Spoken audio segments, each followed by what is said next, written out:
Matthieu chapitre 8. Lorsque Jésus fut descendu de la montagne, une grande foule le suivit. Et voici un lépreux s'étant approché se prosterna devant lui et dit : Seigneur, si tu le veux, tu peux me rendre pur.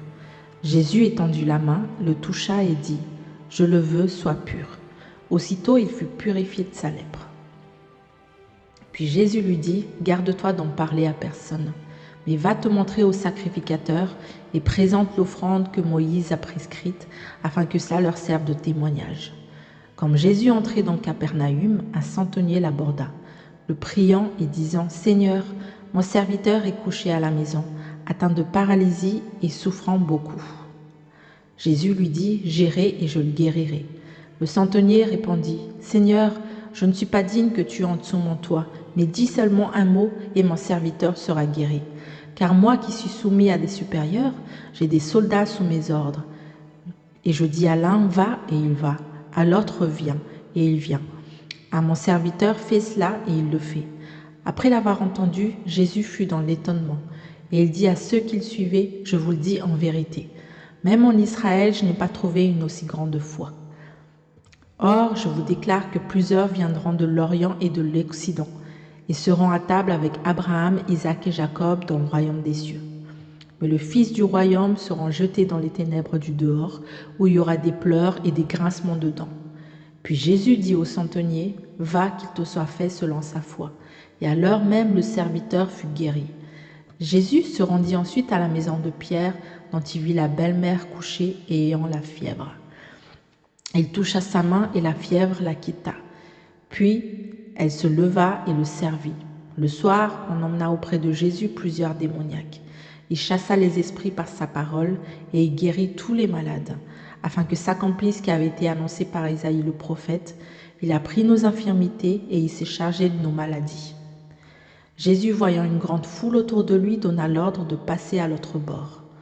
Un scribe s'approcha et lui dit : Maître, je te suivrai partout où tu iras. Jésus lui répondit : Les renards ont des tanières et les oiseaux du ciel ont des nids, mais le Fils de l'homme n'a pas où se reposer la tête.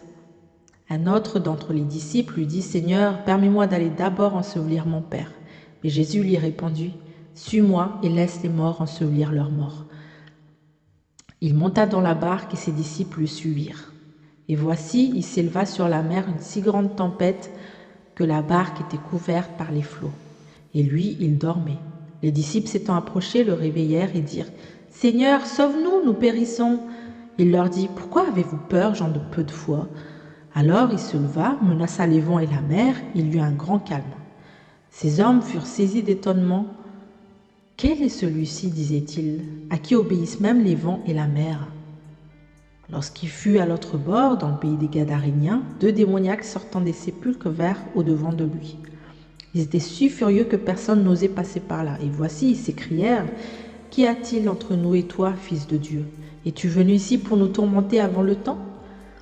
Il y avait loin d'eux un grand troupeau de pourceaux qui paissaient. Les démons priaient Jésus, disant : Si tu nous chasses, envoie-nous dans ce troupeau de pourceaux. Il leur dit : Allez. Ils sortirent et entrèrent dans les pourceaux. Et voici, tout le troupeau se précipita des pentes escarpées dans la mer, et ils périrent dans les eaux. Ceux qui les faisaient paître s'enfuirent et allèrent dans la ville raconter tout ce qui s'était passé et ce qui était arrivé aux démoniaques. Alors toute la ville sortit à la rencontre de Jésus, et dès qu'ils le virent, ils le supplièrent de quitter leur territoire.